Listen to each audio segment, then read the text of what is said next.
Visakha steel plant ప్రైవేటీకరణ కాకుండా రక్షించడంతో పాటు ఆస్తి పన్ను తగ్గింపు మరియు యూజర్ ఛార్జీల రద్దుపై తీర్మానం చేయాలని కోరుతూ వామపక్ష పార్టీలు వైసీపీ కార్పొరేటర్లు గ్రేటర్ కౌన్సిల్ సమావేశంలో నిరసన తెలిపారు. సందర్భంగానే మేయర్ హరివెంకట కుమారి పోడియం వద్ద ప్లకార్డులతో బైఠాయించి నిరసన తెలిపారు.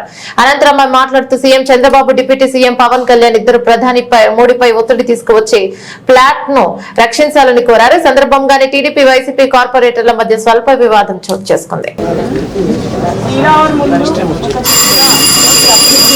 సభ్యులు, శాసన మండలి సభ్యులు,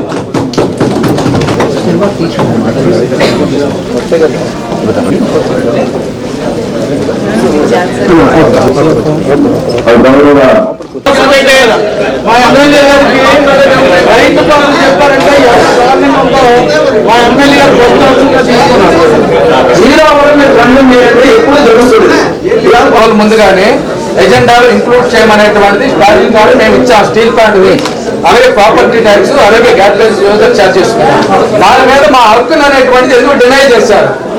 ఈ కౌన్సిల్ లో మేయర్ గారు ఇచ్చినటువంటి ఆదేశాన్ని ఎందుకు కౌన్సిల్ ఎజెండాగా తీసుకురావట్లేదు అనేటువంటి మేము అడుగుతున్నాం. అలాగే ఎప్పుడైనా ఎజెండాలో టేబుల్ ఎజెండాలో పెట్టమనేటువంటి మేము అడుగుతూ ఉన్నాం. పెట్టేటువంటి అన్డెమోక్రటిక్ ప్రాసెస్ మేడం గారు స్టేట్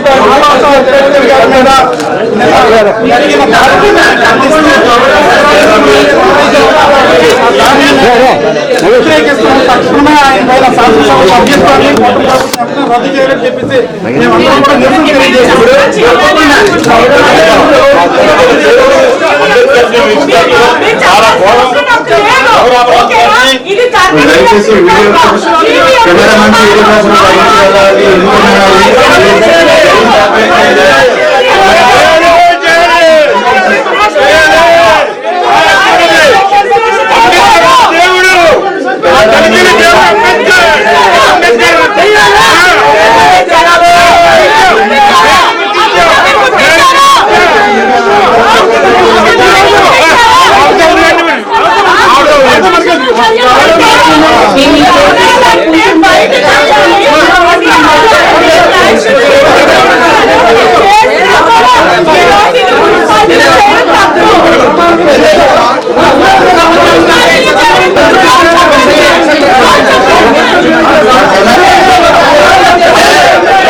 మేమందరం కూడా నిరసన తెలియజేశాము.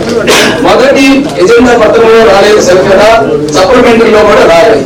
ఆ మూడింటికి సంబంధించి ఒకటి వైజాగ్ స్టీల్ ప్లాంట్ ని ఈరోజు తీవ్రమైనటువంటి క్రైసిస్ లో ఉంది కాబట్టి దాన్ని రక్షించుకుంటేనే విశాఖపట్నం ఉంటుంది.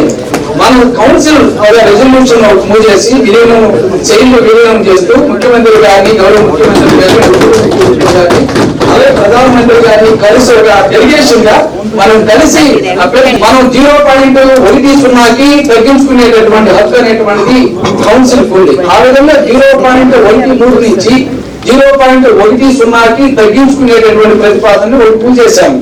ఒకటి. మూడోది